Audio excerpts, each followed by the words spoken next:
안녕하십니까. SPM 리서치의 김영지입니다. 이번 주에는 되게 빡빡한 일정이었어요. 국채 입찰도 그랬었고 인플레이션 지표도 계속 나왔고 또 어제 마무리된 ECB 통화정책회의도 있었고요. 대강 어느 정도 매듭이 지어진다 이렇게 생각이 되는데 다음 주 FOMC 회의를 놓고 보면은 이번 주가 너무 빡빡했기 때문에 다음 주는 이제 김 빠진 FOMC 회의가 되는 게 아닌가 그런 생각도 듭니다. 한번 어떻게 흘러갈 것인가 그리고 어떤 점이 아직도 숙제로 남는가 그거 한번 좀 살펴보도록 하겠습니다. ECB 통화정책회의가 결과를 냈습니다. 25bp 금리 인하요. 그 발표된 내용들을 살펴보면은 근거가 되는 내용에 있어서 인플레이션은 이렇게 쭉 낮아진다 이겁니다. 이 하얀색이 6월 회의 때 그 전망이었고 이 푸른색이 이번에 그 전망인데 일치된다 이거죠. 인플레이션은 6월 전망치하고 비슷하게 안정이 되는데 문제는 성장에 있어서 6월 전망치보다 좀 낮게 전망이 되기 시작했다 이겁니다. 6월에는 0.6, 0.9, 내년에 1.4, 2026년에 1.6% 정도 성장을 하는 것인데 그게 좀 낮아진다 이겁니다. 0.1 정도씩이. 당연히 금리 인하 배경 요인이 된다 이렇게 볼 수가 있겠죠. 과연 내년이나 내후년 전망치, 성장이나 인플레이션이나 과연 어느 정도 정확할지는 좀 두고 봐야 되겠지만 일단 어제 통화정책회의의 결과는 이런 데이터를 기반으로 하고 있다 이렇게 보시면 될 것 같아요. 그래서 25bp 금리 인하해서 이제 3.5가 됐다 이겁니다. ECB는 올해 두 번째 금리 인하죠. 25bp씩 두 번요. 4%대에서 이제 3.5%가 된 겁니다. ECB의 저런 결정을요. 최근에 말씀드렸었던 캔사스시티 페드 자료하고 엮어서 한번 말씀드려볼게요. 캔사스시티 페드 쪽에서 내놓은 얘기는 그거였잖아요. 각국 중앙은행의 공조가 지속이 될 것이기 때문에 금리 스프레드가 크게 차이가 나지 않을 것이다. 이 얘기잖아요. 그렇다면은 ECB 같은 경우는 4%대였을 때 페더럴 펀드 레이트가 5.25니까 1.25가 맞죠. 그런데 이게 전망치가 쭉 내려가잖아요. 올 연말치를 놓고 봤을 때 1% 전후로 내려가는 거잖아요. 0.75에서 한 1 정도로. 그렇다면 ECB 레이트가 지금하고 변동이 없다라고 가정을 할 때 3.5 정도 놓고 봤을 때 그거보다 0.75에서 1% 높으면은 페더럴 펀드 레이트가 4.25에서 4.5 정도 나오죠. 이렇게 놓고 보면은 4.25에서 4.5 정도, 한 100bp 정도 금리 인하는 그다지 큰 문제가 아니죠. 그렇다면 ECB 쪽에서 만약 추가 금리 인하가 나타난다라고 하면은 속도가 좀 더 빨라질 수가 있겠죠. 올해 세 번의 회의가 남아 있으니까 9월, 11월, 12월 이렇게 남아 있잖아요. 이 세 번의 회의 동안에 100bp 내리려면 한 번 정도는 50bp 내리는 그런 모습이 나타나야겠죠. 공조를 한다고 그랬으니까 이거 한번 좀 지켜봐야 될 것 같아요. 9월 결정, 이번 회의에서 B컷 나오지 않아도 점도표에서 우리가 찾아볼 수 있지 않을까 그런 생각이 듭니다. 시장은 이미 이게 녹아들었기 때문에 이번에 결정 안 나오고 점도표에서도 확인이 안 된다라고 한다면 그 역시 마찬가지로 악재로 작용이 되겠죠. 충격 한번 먹을 수 있을 겁니다. 하지만 금리보다는 펀더멘탈적 요인이 중요하기 때문에 그러한 충격이 지속될 것이다 이렇게 생각은 되지 않지만 그 이후에 시장은 또 딴 걸 찾게 된다 이렇게 볼 수가 있겠죠. 이번에 회의 결과는 시장에 많이 반영이 돼 있다라는 점도 우리가 좀 생각을 해봐야 될 것 같아요. 닉 티밀하우스 기자 얘기도 어제 나왔었죠. 시장에서. 닉 티밀하우스 X에서 이러한 내용이 확인이 되죠. 파월 의장의 경제 고문 역할을 했었다 그러죠. 존 파우스트라는 사람이요.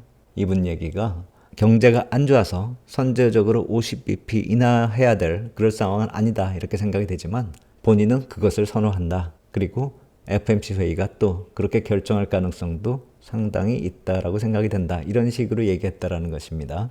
시장에서는 이런 것도 또 반영이 됐다 이렇게 얘기를 하는데 제 생각에도 뭐 어느 정도는 반영이 됐겠죠. 하지만 그렇게 절대적이다라고는 생각이 들지 않아요. 어제는 ECB 통화정책 회의도 있었고 30년물 국채 입찰도 있었거든요. 거기에 이게 더 추가됐다. 그렇게 보는 게 맞을 것 같아요. 닉 티밀하우스 기자가 이 X 날린 시점이 한국 시간으로 새벽 1시 58분이거든요. 1시 58분에 국채금리가 좀 빠지는 둥 하다가 다시 올라가죠. 이 시간대가 국채 입찰 결과가 좀 영향을 주는 그 시간대고요. 입찰 결과 어제 좀 안 좋았잖아요. 그래서 좀 금리 올랐다 이렇게 볼 수가 있는 것이고 입찰 때마다 항상 나타나는 모습이지만 결과가 어찌됐건 간에 일정이 지나가니까 금리는 좀 안정이 되는 흐름으로 이렇게 들어서죠. 그리고 이 저점은 또 이 3.6%대에서 머물러 있는 그 모습이죠. 확 내려간 것도 아니고요. 이쪽 앞에서 내린 거는 ECB 통화정책회의 영향이다 이렇게 봐야 되겠죠. 닉 티밀하우스 기자의 X 그 영향은 이 안에 좀 녹아 들어가 있다 이렇게 보시면 될 것 같고요. CME 페더치트를 놓고 보더라도 이번 회의 때 50bp 빅컷 그 확률 최고치는 8월 5일에 시장 흔들흔들할 때 그때 85% 기록했을 때가 최고치거든요. 10%대까지 최근에 떨어졌다가 어제 여러 가지 얘기들이 복합적으로 나오면서 30% 중반까지 쭉 올라갔죠. 이 확률이 절대적으로 이렇게 올라갈 만한 그런 상황은 아니다 이런 생각이 들고요. 인플레이션 지표 나오면 항상 이 아틀란타 페드 쪽에서 테일러를 유틸리티 한번 만들잖아요. 거기서 놓고 보더라도 페더럴 펀드 레이트 3.63에서 4.82 정도, 평균값을 구하면 4.25 정도 되죠. 매번 인플레이션 지표 나올 때마다 그리고 또 관련된 지표들 나올 때마다 이 수치 계산을 하는데 저점이 3.6% 정도 레벨에서 형성이 되고 있거든요. 이게 어떤 확 개선되는 흐름이 나타나야 될 텐데 인플레이션 지표가 확 개선돼도 그것도 문제죠. 리세션이나 디플레이션 얘기로 연결이 될 테니까요. 그렇다면 이 기대치가 페더럴 펀드 레이트 4.25보다 빠르게 하락하기도 좀 힘들어 보인다 이렇게 봐야 될 것 같아요. 하락하면 그것도 문제다라는 생각이 듭니다. 그게 이번 FOMC 회의 때 나타낼 수 있는 한계이기도 하다. 전 그렇게 생각합니다. 그렇다면 이번 주에 나타났었던 금리 흐름 그리고 인플레이션 지표가 과연 경기 흐름을 반영하는 것인가 그것도 한번 좀 따져볼 필요가 있다라고 생각이 들어요. 최근의 시장 흐름은 금리만으로 움직인다라고는 생각이 안 들거든요. 시장은 펀더멘탈 요인을 더 관심 있게 보고 있다. 전 그렇게 생각합니다. 이번 주에도 주초까지만 해도 흔들흔들 했었잖아요. 그러다가 엔비디아 쪽에서 나온 모멘텀 때문에 시장이 확 반전이 된 거잖아요. 펀더멘탈 쪽은 계속 지켜봐야 된다고 생각이 됩니다. 10년물 일드 흐름을 놓고 보더라도 이게 쉽게 내려가질 못하고 있어요. 8월 초에 3.7%대까지 내려왔다가 다시 반등하고 최근에 시도를 하고 있는데 이렇게 전저점을 좀 깨고 내려가는 이런 흐름이 나타나면은 보통 추가적으로 하락이 좀 크게 나타나기를 기대하잖아요. 저도 그걸 좀 기대했었거든요. 그래서 3.7%대까지 한 절반 정도 국채 이익 실현하고 나머지는 그 랠리 때 한번 팔아야겠다 이렇게 생각을 하고 있는데 그 시세 참 안 나네요. 3.6%대에서 계속 왔다 갔다 하고 있는데 아까 말씀드렸듯이 시장 흐름이 단기적으로 이 레벨을 빠르게 추가적으로 하락하기에도 약간 좀 무리가 있어 보입니다. 이 장기물 금리는 10년물 금리보다 훨씬 좀 둔하게 움직이고 있는데 이론적으로 따지면 10년물보다 좀 더 빠르게 움직여야 되잖아요. 근데 그렇지가 않죠. FOMC 회의 지나면서 장기 금리 전망도 다시 확인을 해야 될 것 같아요. 금리 이렇게 흘러가는 데 있어서 인플레이션 지표도 중요하게 작용을 했는데 월 초에 나왔었던 GS CPI 지표가 이렇게 반등을 하고 있는 이 모습이요. 이건 뭐 정상화다 이렇게 봐야 되잖아요. 제로 근처에서 움직이고 있으니까요. 이건 오히려 쭉 내려가면 불안하다 이렇게 생각이 되는데 이 근거가 되는 운임 지표 보면은요. 컨테이너 지수는 고점 치고 좀 빠지는 그런 모습 나타나고 있고 BDI 쪽이 좀 반등을 하는 그런 모습이죠. 좀 엇갈리고 있는 그런 모습인데 GS CPI가 좀 올라오는 쪽은 다른 쪽에서 또 요인을 찾아야 되는 게 아닌가. 지정학적 리스크도 8월 말에 최고조로 올라가는 그런 모습이었거든요. 여기 보시면은 홍해 쪽 지나는 물동량은 계속 줄어들고 있는데 케이프타운의 희망봉 지나는 그 물동량이 8월 말에 최고점 찍죠. 이런 점들이 8월 GS CPI 지표에 어느 정도 영향을 줬다 이렇게 볼 수가 있을 것 같아요. CRB 인덱스도 8월에 좀 올라가는 그런 모습 보였는데 이게 9월에 쭉 꺾이는 그런 모습 나타나고 있잖아요. 그렇다면 GS CPI나 인플레이션 지표가 8월 이후에 갑자기 올라갈 수 있는 그런 요인들도 별로 없다라고 생각이 들어요. 5일 선물이거든요. 이걸 놓고 보더라도 지금 경기 상황 그렇게 좋다라고 보긴 힘들 것 같아요. 물론 이쪽으로 작용이 많이 되는 게 중국 경기다 이렇게 볼 수가 있겠지만 5일 가격을 놓고 봤을 때 글로벌 경기는 약간 좀 의구심이 든다 이런 생각이 들어요. 수출입 물가 한번 볼까요? 왼쪽이 수출 물가고요. 오른쪽이 수입 물가거든요.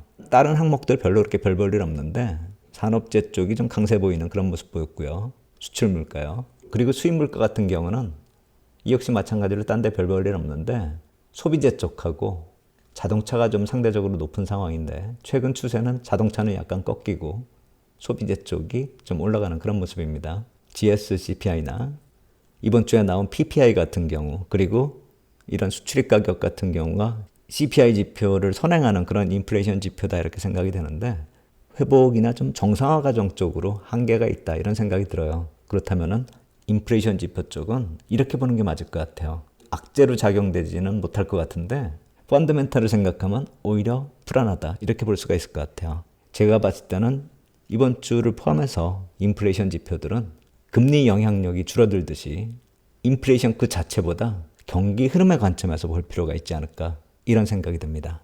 그렇다면 이제 FOMC 회의 좀 더 구체적으로 들어가 볼게요. 관련되는 포인트로 제가 아까 말씀드린 금리 스프레드 쪽 봐야 되고요. ECB 쪽이나 페드 다음에 BOJ 통화정책 회의가 나오니까 그 금리들의 스프레드는 계속 지켜봐야 될 것 같아요. 왜냐하면 그게 또 캐리 트레이드하고 연결이 되는데 요새 캐리 트레이드 얘기는 너무 많이 나오고 있죠. 제가 봤을 때는 단기적으로는 큰 문제가 없다라고 생각이 되는데 이것도 다음 주 이벤트 지나면서 또 한번 점검을 해야 되겠고요. 제가 가장 기대하는 건 유동성 측면인데요.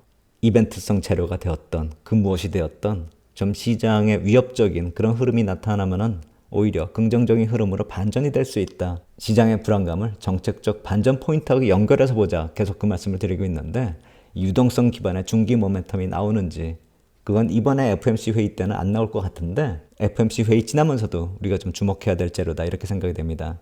캐리 트레이드 얘기가 계속 나오고 있는 이유 엔달러 놓고 봤을 때 이 8월의 저점을 깨고 내려가고 있잖아요. 이때 한번 난리가 났으니까 그 레벨을 벗어나면은 또 난리가 나는 게 아니냐 이제 이런 얘기가 나올 수가 있는 것인데 제가 봤을 때는 그게 4월 달에 이 장기 추세선 접근했을 때 그때 한번 개입이 나왔었잖아요. 그리고 8월에 아예 돌파를 하면서 그때 개입이 한번 나온 거고요.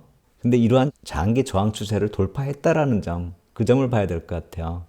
이러한 추세 돌파 자체가 캐리 트레이드 어나인딩에 강한 모멘텀이 됐을 거다. 전 그렇게 생각이 되거든요.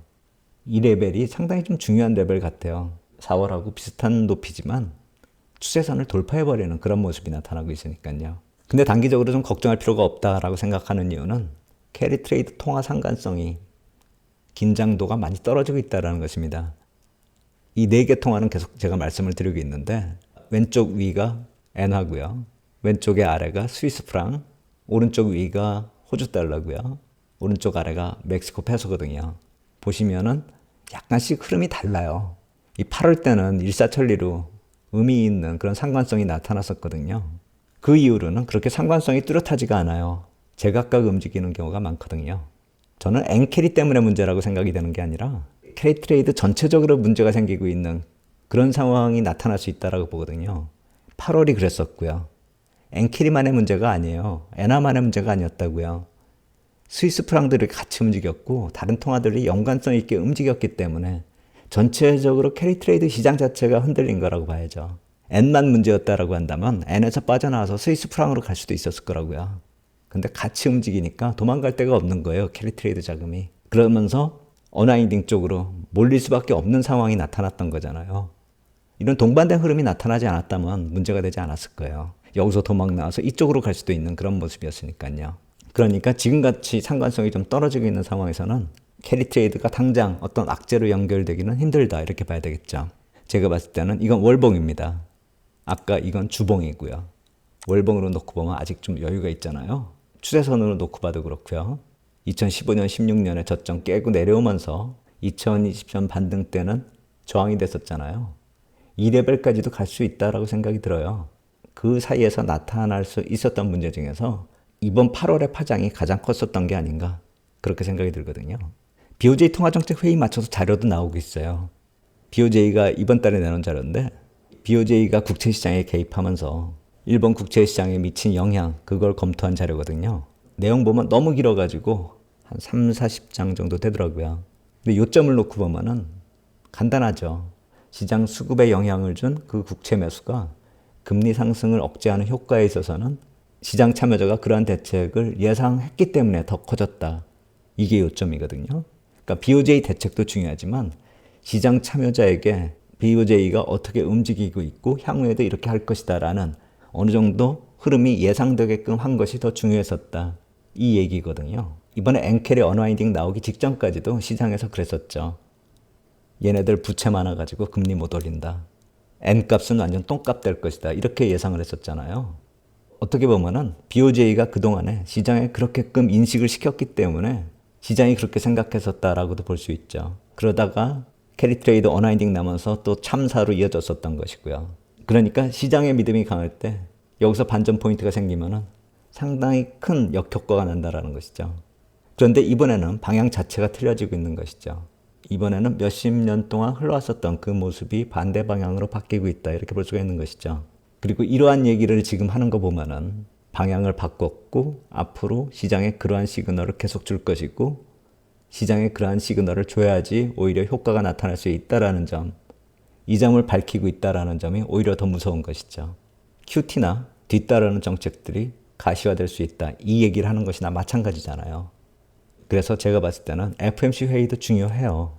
그런데 BOJ 통화정책회의가 지난번부터 오히려 무게감 있고 제가 봤을 때 개인적으로 봤을 때는 중량감이 있다 이렇게 생각이 들거든요. 이번에도 그렇다라고 생각이 들어요.